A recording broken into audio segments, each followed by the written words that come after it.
la famille, j'espère que vous allez bien. En tout cas, moi ça va. Je suis avec Ashta.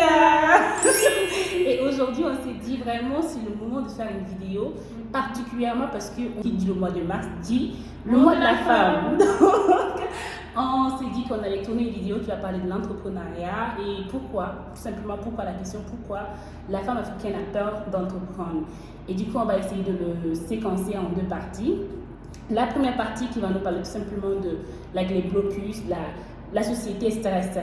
Et l'autre partie qui va nous donner des pistes de solutions, des choses comme ça, sur comment, si on se retrouve dans une situation où on a peur d'entreprendre, comment sortir de là. Qu'est-ce qu'il faut faire exactement? Exactement. Donc, c'est parti. Yes. Tout d'abord, la femme africaine a toujours été celle qui a voulu vraiment sa place dans l'industrie. Et aujourd'hui, nous pouvons savoir que l'évolution de la femme africaine dans l'entrepreneuriat, elle prend de l'ampleur, certes, mais il reste encore beaucoup à faire, pratiquement chez les femmes musulmanes. C'est pas du tout évident. Et le problème, moi, je peux dire, pourquoi les femmes africaines n'arrivent pas à entreprendre et ils ont peur d'entreprendre, il y a plusieurs problèmes. D'abord, le premier problème, moi, je peux dire, la plupart des femmes ne sont pas permises par rapport à l'écriture, relation, je sais pas, la religion, l'ethnie et tout et tout. Et il y a aussi des hommes qui les empêchent pratiquement d'entreprendre. Parce qu'ici en Afrique, tout le monde peut dire, hein, la place de la femme, c'est à la cuisine. C'est la place de la femme, c'est la cuisine. Mais au fil du temps, en tant que femme, on se sent que on n'est pas vraiment épanoui. On se sent que il y a quelques blocus quelque part pour nous. Donc, les raisons pour lesquelles, pourquoi une femme africaine ne peut pas entreprendre, elle est énorme, elle est beaucoup. On ne pourra pas tous les aborder aujourd'hui, mais s'il y a quelque chose, je pense que Rauda peut compléter. Non, franchement, je suis d'accord avec ça. Dans certains pays ici en Afrique, la femme, elle n'a pas par exemple des droits, par exemple pour acheter des terrains ou bien pour avoir des propriétés d'une certaine. Il faut avoir absolument un homme derrière ou quelque chose comme ça. Et c'est tout ça dans notre contexte qui va pousser la femme forcément à pas rabaisser, mais c'est diminuer pour laisser place, on va dire comme ça, aux hommes de pouvoir prendre certaines initiatives pour elles et tout ça et tout ça. Je suis parfaitement d'accord déjà, une femme doit savoir tout faire. Tout à fait. Il y a beaucoup des images qui circulent, je ne sais pas si Raoulette a vu, une femme qui a plusieurs bras, voilà, à la cuisine, les enfants, les ménagers. En tout cas, il y a tout, les tâches ménagères, donc une femme doit vraiment bien s'organiser. Et la question de l'entrepreneuriat, moi je dis que nos parents ont toujours peut-être entrepris d'une manière ou d'une autre. Ils ont dû chercher à vendre des choses, des biens devant la porte et tout. Peut-être c'était pas si formalisé que ça. Et quand une femme arrive à faire cela, waouh, c'est apprécié. Mais pourquoi pas vraiment de nos jours mieux formaliser cela? Parce que l'entrepreneuriat, il ne faut pas seulement que penser à nourrir seulement à sa famille. Il faut aussi penser d'essayer des héritages, comme on peut dire. Mais aujourd'hui, au Tchad, pratiquement, on vit au jour au jour. Quand il y a un problème, la femme entrepreneuse ne sait plus quoi faire. Il n'y a plus des économies parce qu'il y a des limites de frein quelque part. Pourquoi une femme africaine ne peut pas rêver grand, penser grand, pourquoi pas des on dit quoi? Like have goals, yeah, like long-term goals. On dit, elle doit mettre les choses en arrière, quoi. You need to leave a legacy. Yeah. Faire d'une part, de laisser un héritage vraiment très concret pour tout le monde. Pourquoi pas? Il y a plein de situations où l'homme aussi a beaucoup de sacrifices à faire, mais ils le font sans pour autant venir dire oui, nous on a des problèmes, on est ceci, on est cela. Donc il faut que nous, les femmes aussi, on arrive à sortir de notre mindset de on a des problèmes, on a ceci, on a cela, et commencer à avoir des mindsets du genre à chaque problème il y a des solutions, tout comme l'entrepreneuriat. Ça peut sembler être un petit problème parce qu'on s'est dit comment faire pour aujourd'hui entreprendre pleinement et puis avoir du temps pour ce qu'on aime. Nous sommes de retour et cette fois-ci on va parler des solutions et je ne sais pas, par rapport à des solutions qui te viennent à l'esprit comme ça sur qu'est-ce qu'il faut par rapport à la femme. Moi, je pense que la première solution, c'est l'organisation. En tant qu'une femme, il faut savoir être vraiment organisée si vous voulez entreprendre. Et l'organisation, moi, je le résume en 3 choses. Je me dis toujours, il faut être coachable, il faut être engagé et il faut être consistant. Ça veut dire que si aujourd'hui vous voulez faire quelque chose, vous saurez que voilà, moi je suis déjà coachable. Quand on me dit, je prends et je travaille avec. Vous ne pouvez pas entreprendre et puis vous pouvez pas vouloir entreprendre et puis vouloir dire que voilà, je fais les choses dont je connais ou j'espère moi-même et tout ça. Et il faut être engagé. Quand je dis engagé, il ne faut pas faire les choses genre j'essaye ou bien je fais à peu près. Je le fais bien. Qu'il pleuve, qu'il neige, je le fais bien.